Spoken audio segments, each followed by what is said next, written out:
Wow, the senseless murders, that's an excellent question. Well, here's the thing. The biggest cause, the biggest reason for the senseless murders in Philadelphia and around the world is rap music. I know you may be asking, like, how rap music, they just conveying art. I'll tell you how. See, music is one of the most impactful forces in all the world because of its vibrations. It already has a vibrational flow. And let me give you some history about music. Music is devilish. Like music, the Bible says that the music is of the devil. In fact, there's so much of the devil that the music is the devil is a musical genius. The devil made music with his body.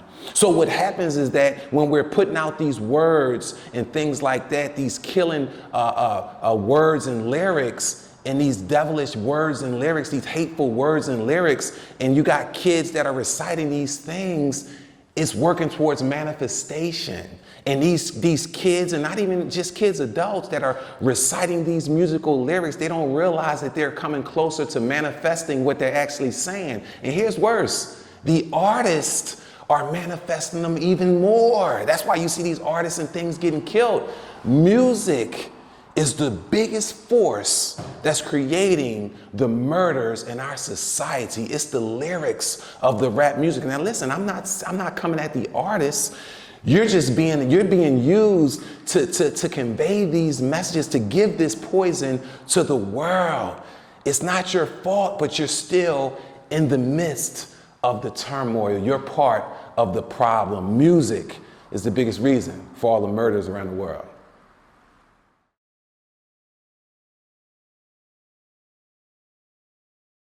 Well, I'll tell you how music can cause people to be violent and murder people. First, let me give you the definition of the law of attraction. See, God created a perfect universe to help and guide us to be our best selves. Now, the universe does three things for us. One, it takes whatever we give it in our subconscious, by how we think, how we feel, and how we respond in situations. And it tries to put us in the best position for success. Two, the universe tries to allow us to be our best possible selves. But three, the universe puts us in situations that challenge us to make sure that we are who we're portraying to be. So now let me give you the definition of the law of attraction. We attract into our lives whatever we think about most. Our most dominant and persistent thoughts eventually manifest as physical reality. So all those lyrics that these youth are walking around reciting about murdering people and doing all these devilish, evil, negative acts, they're actually attracting the physical manifestation of those things into their lives. And more importantly, the rap artists themselves. You are attracting these vibrations stronger than anybody. Can you imagine how strong those vibrations are when you're reciting and rehearsing for a concert? You're constantly reciting, you're constantly saying it. And here's the biggest part. You can't say these lyrics that much without starting to visualize it. And then you can't visualize it enough without starting to feel what it feels like. Imitate these things. Listen, that's the steps to manifestation. Why do you think these artists are getting murdered? Because the universe is putting them in situations to challenge them to see if what they're saying is really their truth. So now you're getting in these situations where you got to face the very lyrics that you're spewing out and you get murdered. Now let me tell you the significance of a concert. A concert is manifestation on steroids. Let me tell you how.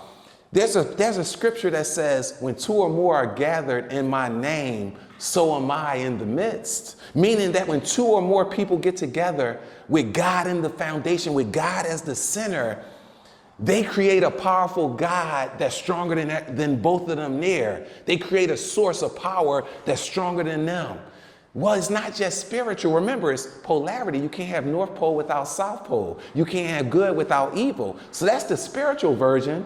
But it's also a natural version, and it's called a mastermind. You hear a lot of wealthy people, business people saying we're going to have a mastermind session. See, what a mastermind session is the same thing. You get a topic, you get people around, you get a common theme, and you constantly think about and talk about that theme. But what you do, you create a powerful mind, a mega mind that's bigger than the minds in that. It's the same concept in the natural, in the worldly view. These rap lyrics are causing not only the artists, but our youth and other people to manifest the very things that they are saying. I definitely can. And stay with me, right?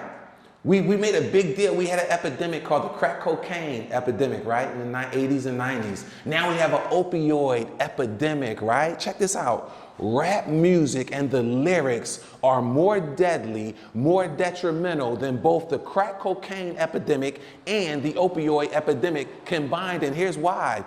Because the crack cocaine epidemic, the drug epidemic, is external. Yeah, you take the drugs in whatever way you take it, but it's external. You can see it. You can see the physical manifestations of the body deteriorating. There are different things happening. They got to constantly get that drug again to get that feeling again. So they have to constantly go outside. So it's external. Whereas rap music and the lyrics is internal. It attacks your mindset, right? And if you control your mind, you control your life. So this is what I compare rap music to. Rap music is no different than the drug cartels. Let me tell you how. See, when the drug problem epidemic hit us, we were targeting the drug dealers, the petty drug dealers. Even they were making money, but they're not making nearly as much as the cartels from other countries that's bringing the drugs in. It's no different in the music industry. You have these artists that want to put out and want to create and want to, put their art on display, which is a good thing. But the music execs or the cartel owners, the drug lords, only allow these music artists to put out certain types of music, right? So they're controlling the narrative. They're controlling how these artists put out. Now, let me tell you how significant that is. See, because music has both the power to unite and heal, but also to divide and tear down with wickedness, right? So because they're controlling the lyrics, what happened to Don't Worry, Be Happy? Songs like that. No worry, no cry. What happened to songs like that? Makes me happy, come along if you can. See, now you're controlling the narrative. Now you're vibrating righteousness, happiness, controlling your mindset, right? Rightful living, positive manifestation. These lyrics are the opposite. You're talking about hate and murder and rape and demeaning women. And you're parading, you're elevating, you're praising killing and murdering, and you're doing it so vividly. You're saying it in words that how do kids not visualizing these things, which is bringing you closer to manifesting these things. So I compare the rap industry to be worse than the crack cocaine epidemic and the opioid epidemic. And the drug lords, the cartel leaders, are sitting behind getting paid and allowing us to kill ourselves. I know what you're asking. I know what you're thinking. Why would these rap artists comply with killing ourselves and putting us in uncompromisable positions? Because they're trading it in for money and attention and fame. Social media is the distribution. See, social media is the distribution. It's distributing this stuff at a fast pace, and it's making these rap artists look like heroes. What have the rap artists done to be heroes and leaders? Nothing. They just more visible. They're not bona fide to be leaders. But because the distribution, social media wants to portray that so that we can continue to manifest these negative lyrics that they're putting out, they're portraying the rap artists as leaders and heroes when it's not the opposite. They're just working in the art form, trying to produce art and trying to bring us entertainment.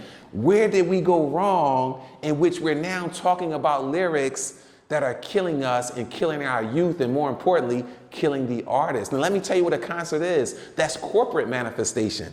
How many times in a concert you see the artist rapping about something and you see the audience sing along with him or her? Guess what that's doing? That's making the vibrations that much more stronger. That's making that negative energy be more powerful going out into the universe. Everybody in that concert, remember, when two or more are gathered in my name, so am I in the midst. You create a bigger mind. Imagine the big mind they create when they're all masterminding in a concert, and how closer they're coming to manifesting those deadly lyrics. I compare rap music to drug cartels.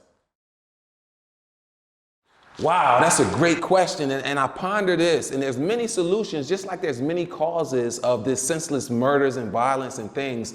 But the biggest cause in my view is rap music. You know, even bigger than guns, because the NRA says that it's not the guns that's killing people, it's the people with the guns that's killing people. Well, if those people with the guns that's killing people are people that don't love themselves, that's filled up with all these negative lyrics that pertain to killing, guess what they're gonna do when they get their hand on a gun?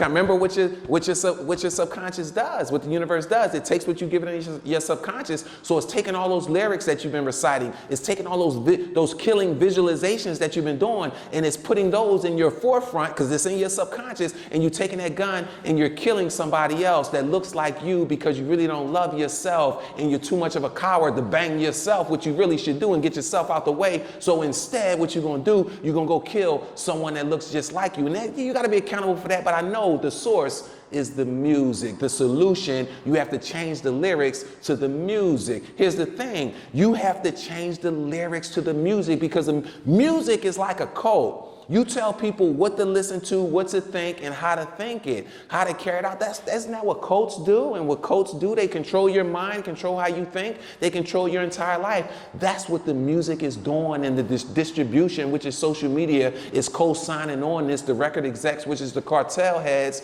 the drug lords, they're sitting back, greasing their palm, getting buku money, while we're killing ourselves and we're trading that in for money and attention and fame. Doesn't that sound familiar? Isn't that how we started this thing out with colonization? When we were chilling in Africa, created a whole society, and then we traded it in.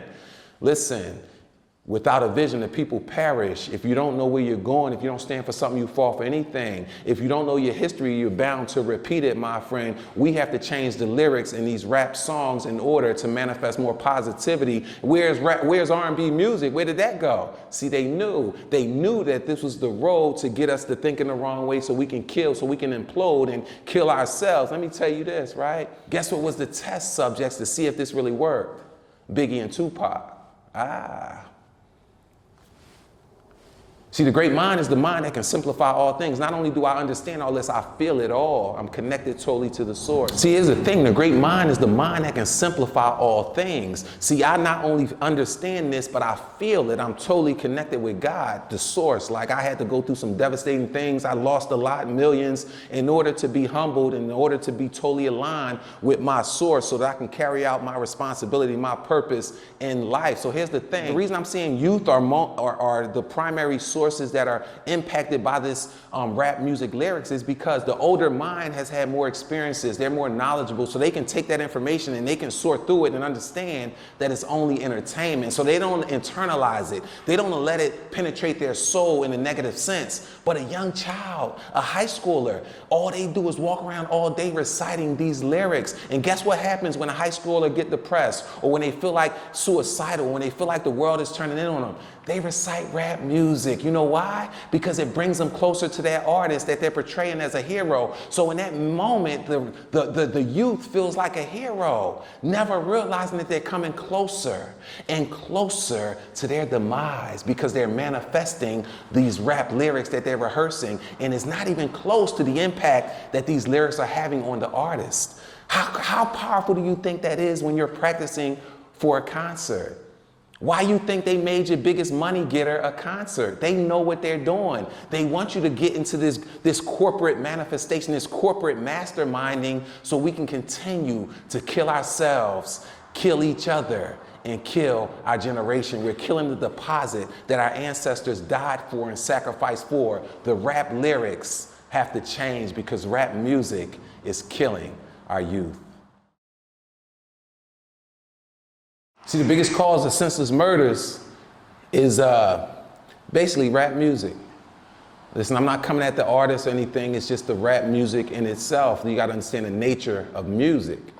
Music is very impactful. In fact, music is one of the most impactful vibrations that we'll ever experience. You know, in fact, in the Bible, it says that the devil made music with his body. The devil is a musical genius. So it starts out with a negative connotation to it. And it's all depends on the lyrics of whether or not it builds you up and unites you and brings love, or it tears you down and rips you apart through wickedness. The music and the lyrics are the biggest cause of the senseless murders here in Philadelphia and around the world. It's all about the music. And if you knew that music was so powerful that it transcended cultures, religions, races, see, music is universal.